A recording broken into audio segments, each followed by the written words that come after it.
नमस्कार विद्यार्थी मित्रांनो, माझं नाव विकास. स्वागत आहे तुमचं माझ्या YouTube चॅनलवरती. आजच्या व्हिडिओमध्ये आपण बघणार आहोत की इंडियन पोस्ट पेमेंट बँकमध्ये एक्झिक्युटिव्ह पदासाठी जागा निघाल्या आहेत. या पदासाठी शैक्षणिक पात्रता, वयोमर्यादा काय असणार आहे याची सविस्तर माहिती आपण व्हिडिओमध्ये बघूया. त्याआधी बघा, या पदासाठी कुठल्याही प्रकारची परीक्षा नाही, तर याची सिलेक्शन कशाप्रकारे होणार आहे याची संपूर्ण माहिती जे मी तुम्हाला आजच्या व्हिडिओमध्ये सांगणार आहे. त्याआधी बघा, तुम्ही जर चॅनलवरती पहिल्यांदा आले असाल तर चॅनलला सबस्क्राईब करायला विसरू नका. जेणेकरून तुम्हाला अशाच नवीन अपडेट मिळत राहतील. तर चला आपण व्हिडिओला सुरुवात करूया. तुम्ही बघू शकता आता की एक्झिक्युटिव्ह पदासाठी जे आहे ऑफिशियल जाहिरात प्रसिद्ध करण्यात आलेली आहे इंडियन पोस्ट पेमेंट बँककडून. आता याची जे इम्पोर्टंट डेटबद्दल बघण्यात आलं तर बघा, इम्पोर्टंट डेटबद्दल इथे माहिती दिलेली आहे की opening date for online registration of application 1/3/2025 पासून जे आहे तुमची अर्ज करायला सुरुवात झालेली आहे आणि याची अर्ज करण्याची लास्ट डेट जी आहे तुम्हाला 21/3/2025 पर्यंत तुम्ही अर्ज करू शकता. आता याची जे तुम्हाला व्हॅकन्सीबद्दल माहिती सांगतो आणखी, तर बघा पोस्ट डेझिग्नेशन म्हणजेच की बघा पदाचे नाव जे आहे तुमचं एक्झिक्युटिव्ह आहे, नंबर ऑफ व्हॅकन्सी आहे 51 आहे आणि एज म्हणजेच की वयोमर्यादा इथे दिलेली आहे की 21 वर्षापासून ते 35 वर्षापर्यंत तुम्ही हा जो फॉर्म आहे तो भरू शकता. त्यानंतर बघा कॅटेगरी वाईज व्हॅकन्सी दिलेली आहे. यूआरचे 13, ईडब्ल्यूचे 3, ओबीसीचे 19, एससी कॅटेगरीच्या 12 आणि एसटी कॅटेगरीच्या 4.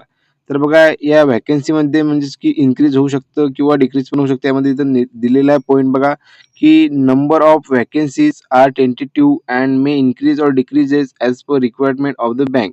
जसं बँकेला गरज असेल त्यानुसार जे आहे तुम्ही जे आहे याच्यामध्ये व्हॅकन्सीमध्ये वाढ पण होऊ शकते किंवा कमी पण होऊ शकते. हे जे जागा आहेत 51 हे टेंटेटिव्ह इथे दिलेले आहेत. म्हणून यामध्ये जागा वाढण्याचे खूप चान्सेस असतात, एवढं तुम्ही लक्षात घ्या. त्यानंतर बघा इथं सर्कल स्टेट वाईज ब्रेकअप म्हणजे बघा कोणत्या स्टेटला किती व्हॅकन्सीज आहे यामध्ये इथं दिलेलं आहे. आता महाराष्ट्रामध्ये जर बघितलं तर महाराष्ट्रामध्ये 3 आणि गोवामध्ये असे टोटल करून 4 जागा तुम्हाला दिसून येतील. आणि बघा यामध्ये जर जागा वाढ झाली तर बघा तुम्हाला चांगल्या प्रकारे जागा वाढ दिसून येणार आहे. त्यासोबतच बघा खाली इथं संपूर्ण जी माहिती आहे याबद्दल दिलेली आहे की जॉब डिस्क्रिप्शनबद्दल, मिनिमम एलिजिबिलिटी क्रायटेरिया. आता जर आपण बघितलं की पोझिशन म्हणजेच की एक्झिक्युटिव्ह पदासाठी जे आहे जॉब डिस्क्रिप्शन काय लागणार आहे इथे दिलेलं आहे. त्यासोबतच बघा शैक्षणिक पात्रता म्हणजेच की काय असणार आहे, तर बघा मिनिमम एज्युकेशनल क्वालिफिकेशन काय दिलेलं आहे, ग्रॅज्युएट इन एनी डिसिप्लिन. तर बघा तुमचं जर ग्रॅज्युएट झालं असेल तर कोण्याही डिसिप्लिनमध्ये असेल, बघा बी-कॉम, बी-ए, बी-एस-सी, इंजिनिअरिंग कोण्या पण फील्डमध्ये आणि कशा प्रकारचं तुमचं ग्रॅज्युएशन झालेलं असेल तर तुम्ही या फॉर्मसाठी अप्लाय करू शकता. त्यासोबत इथे एक पॉइंट दिलेला आहे बघा, preference will be given to the candidate having domicile of the state applying for. बघा तुम्ही ज्या स्टेटनुसार अप्लाय करणार, बघा तुम्ही महाराष्ट्रातून अप्लाय केलं तर बघा तुम्हाला महाराष्ट्राचं डोमिसाईल देणं खूप गरजेचं आहे. तेव्हाच तुमचा जो फॉर्म आहे एक्सेप्ट होणार आहे, एवढं तुम्ही लक्षात घ्या. आणि बघा इथं कॉन्ट्रॅक्टबद्दल माहिती दिलेली आहे की पिरियड ऑफ कॉन्ट्रॅक्ट. तर बघा the contract would be initially for period 1 year and this may be reviewed for extension on year-to-year basis for the further period 2 years subject to the satisfactory performance.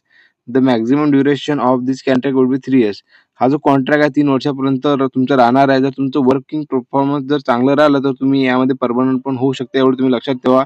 त्यानंतर बघा तुम्हाला selection process सर्वात महत्त्वाचा मुद्दा की selection कसं प्रकारे यामध्ये होणार आहे. तर बघा merit will be drawn on the basis of percentage of marks obtained in the graduation followed by interview.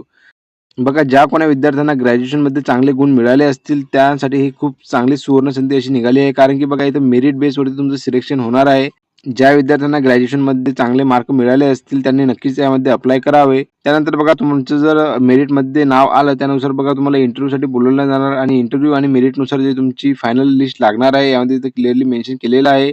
म्हणून ज्या विद्यार्थ्यांना खूप गरज आहे जॉबची तर त्यांनी नक्कीच या पदासाठी जे अप्लाय करावं. बघा यामध्ये जे तुम्हाला परमनंट चान्सेस पण मिळतात, पण तुमचं वर्किंग परफॉर्मन्स कसं राहणार आहे त्यानुसार तुमची जे आहे परमनंटचे चान्स बनतात. त्यानंतर बघा आपण खाली बघूया आणखी काय पॉइंट दिलेला आहे. तुम्ही बघू शकता इथे की पे अँड अलाउन्स बद्दल म्हणजेच की तुम्हाला वेतन श्रेणीबद्दल इथे माहिती दिलेली आहे की तुम्हाला जे महिन्याला जे 30,000 रुपये इथे दिले जाणार आहेत. त्यानंतर बघा तुमचं जे दर वर्षाला जे त्यामध्ये इन्क्रिमेंट पण दिसून येणार आहे. त्यासोबत बघा तुम्हाला या पदासाठी फीस किती लागणार आहे. चार्ज बघा Sc, ST, P-W-D only intimation charge आहे 150 रुपये तुम्हाला लागतील. आणि जे फॉर ऑल अदर्स म्हणजे बघा एस-सी, एस-टी, पी-डब्ल्यू-डी कॅन्डिडेट सोडून कॅटेगरी सोडून जर बघितलं तुम्ही तर दुसऱ्या कॅटेगरीला जे चार्जेस आहे तुम्हाला बघू शकता की 750 रुपये चार्जेस तुम्हाला एवढे दिसून येणार आहे. या अर्जासाठी फॉर्म भरायला जे 750 तुम्हाला भरावे लागतील यामध्ये इथे दिलेलं आहे. संपूर्ण माहिती मी तुम्हाला यामध्ये सांगितलेली आहे. जर तुम्हाला काही अडचण असल्यास तर मला कमेंट बॉक्समध्ये कळवा. आता बघा तुम्हाला ही जी वेबसाईट दिसून येत आहे ही ऑफिशियल वेबसाईट आहे ifbbonline.com. या वेबसाईटवरती जाऊन तुम्ही ऑनलाईन अर्ज करू शकता. ही जी ऑनलाईन अर्ज करण्याची जी लिंक आहे मी माझ्या डिस्क्रिप्शन बॉक्समध्ये दिलेली आहे. जाऊन तुम्ही तिथून अर्ज करू शकता. त्यानंतर बघा तुम्हाला खाली ज्या डिटेल माहिती दिलेली आहे, की फॉर्म अर्ज कसा करावा, जनरल इन्फॉर्मेशनबद्दल माहिती दिलेली आहे. संपूर्ण जी माहिती आणि state wise banking outlet, number of vacancy किती आहे, संपूर्ण माहिती दिलेली आहे. आता ही जी संपूर्ण जी जाहिरात आहे, मी माझ्या टेलिग्राम चॅनलवरती दिलेली आहे. टेलिग्रामची जी चॅनलची लिंक आहे, माझ्या डिस्क्रिप्शन बॉक्समध्ये दिलेली आहे. तुम्ही तिथून जॉइन होऊ शकता आणि ही अशी माहिती आहे. आजची व्हिडिओ तुम्हाला जर आवडला असेल, तर लाईक, शेअर, कमेंट करायला विसरू नका. तसेच तुम्हाला काही या भरतीबद्दल डाऊट असेल, तर मला कमेंट बॉक्समध्ये कळवा. जेणेकरून मी तुमचे संपूर्ण डाऊट क्लिअर करेल. तर भेटूया आपण पुन्हा एकदा नवीन व्हिडिओमध्ये. धन्यवाद.